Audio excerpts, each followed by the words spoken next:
도대체 왜 중국을 여행한 수많은 여행객들이 중국 여행 자체가 힘들고 지친다고들 할까요? 중국 여행 중 이런 일들이 발생해서? 아니죠. 이런 재해는 벼락 맞는 일보다 어렵겠죠. 아니, 중국에서 사건 사고들이 많다고들 하지만 여행객들이 많이 찾는 지역들은 안전합니다. 그럼 무엇이 여행객들의 멘탈과 영혼을 털리게 하고 뒷박치게 하는 건 어떤 경우일까요? 바로 시청 지속해주시면 영상에 포함되어 있습니다. 공감 가는 내용들과 유익한 내용이 있다면 구독, 좋아요 눌러주시고요. 이해가 안 간다면 싫어요 누르셔도 괜찮습니다. 그럼 알아보시죠. 중국어 공부를 빡세게 했는데 중국에 막상 도착하니 니하오는커녕 등줄개는 따, 입술은 바짝바짝 마르고 안 들린다 안 들려, 왜? 여행객들의 멘탈을 부셔버리는 사투리. 광저우공항으로 도착하셨다면 你好，你好，你好，吃饭了没有？食咗飯未啊？食咗飯未啊？对不起，對唔住，對唔住。 엥? 이게 중국어라고? 도시의 대부분의 중국인들은 보통어를 합니다. 물론 그들이 하는 말을 못 알아듣겠지만. 원조공항으로 도착하셨다면 你好，很好。二，饭吃了吗？没洗了吗？三，今天去哪玩？给你做克劳斯。四，不知道，没电。五，对不起，动词。 빠질 수 없죠. 닝보아는요? 你好，侬好，饭吃过吧？饭吃过吧？不用谢，好问呀。 하나의 국가에서 이렇게 완전 다른 언어를 쓰니 도대체 어떻게 소통이 가능할까요? 팅보동만 외칠 수밖에요. 그럼 여행 난이도를 낮출 수 있는 방법을 알아봐야죠. 광고 아닙니다. 바로 번역 어플을 사용하시면 간단한 대화나 읽기는 가능합니다. 음성 대화도 가능하고 무엇보다 예전에 비해 정확도가 많이 개선되었습니다. 예전에는 간단한 문장도 오류가 심했는데 요즘에는 정확합니다. 여러 앱들이 많으니 편하신 것으로 사용하시면 됩니다. 음성 지원도 되니 확인해 보실까요? 구독해주세요. 请订阅。 식사는 하셨나요? 吃饭了吗？ 지하철 타려면 어디로 가야 해요? 坐地铁应该去哪里？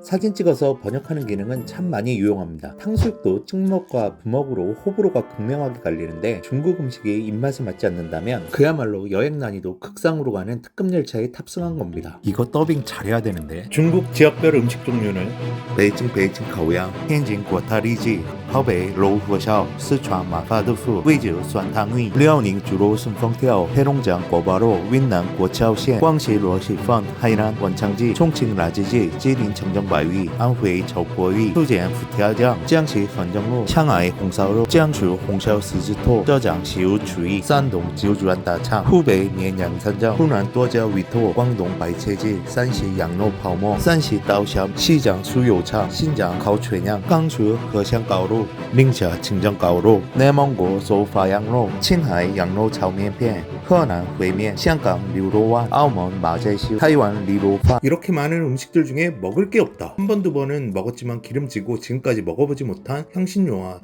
특이한 향의 야채들만 있다. 사진에서 본 기대한 맛과 먹어본 맛이 너무 다르다. 이러면 진짜 큰일이에요. 중국 여행은 체력이 90%입니다. 잘 먹어야 여행을 잘할 수 있습니다. 맛있는 중국 음식도 많아요. 그럼에도 난 한국 음식을 먹어야 한다면 방법은 있습니다. 중국에서 한국 음식을 찾는 건 그리 어렵지 않습니다. 구독을 눌러주시는 것보다 훨씬 쉽습니다. 광고 아닙니다. 바로 메이투안, 배민 같은 배달 어플입니다. 중국 출발 전에 미리 어플 깔고 카드 연동을 해야 합니다. 중국 자유여행에서 의외로 많이 쓰는 유용한 어플입니다.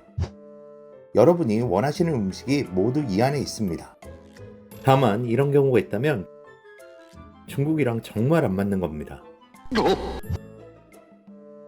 이 넓은 대륙을 이동하기 위해 비행기, 기차, 버스 등 여러 운송수단을 이용합니다.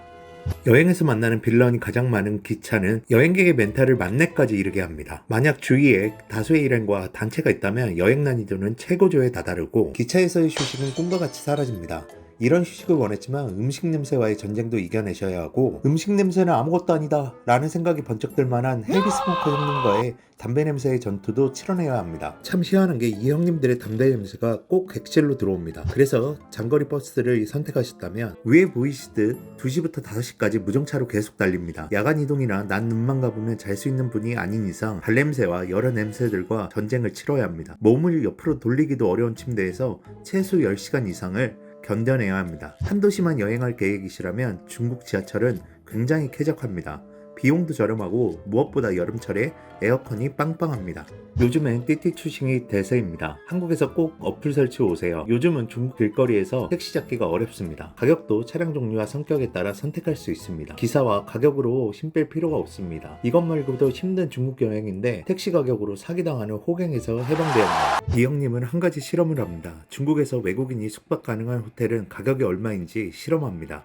중국에서 외국인은 아무 호텔에서 숙박할 수 없습니다. 중국은 등지라는 절차가 있습니다. 중국에 도착하면 파출소에 내가 살고 있는 주소와 연락처를 신고해야 합니다. 그러면 확인서를 주고 중국을 출국할 때 필요합니다. 출국할 때 전산으로 이미 입력돼서 따로 검사하진 않지만 등지 신고를 안 하면 문제가 됩니다. 그럼 여러분은 이렇게 얘기하겠죠? 난 중국에 몇십 번 왔었는데 등지라는 걸 해본 적이 없는데 그건 여러분이 묵으셨던 호텔에서 이미 여러분의 여권으로 신고를 했기 때문입니다. 중국에서 숙박할 수 있는 곳은 많습니다. 이런 저렴한 여관은 하룻밤에 4,000원쯤 합니다. 침대도 있고 침대 시트와 패드도 있네요. 벽에는 시멘트가 부식되고 언제 무너져도 이상할 리 없고 싸다고는 하지만 여긴 돈이 문제가 아니다. 하룻밤에 인생을 걸어야 할 듯하다 라는 생각이 들지만 외국인들은 이런 여관에 숙박할 수 없습니다. 앞서 설명드린 외국인 등지를 해줄 수 없어서입니다. 외국인을 숙박시키려면 중국 정부에 외국인 등지 등록을 해야 합니다. 조건이 까다롭고 번거로워 대부분의 저렴한 여관이나 호텔은 등록을 할 수 없습니다. 외국인이 숙박 가능한 호텔은 최소 3성급 이상입니다. 많은 자유여행객들이 예약 없이 목적지 근처에 호텔을 찾으려다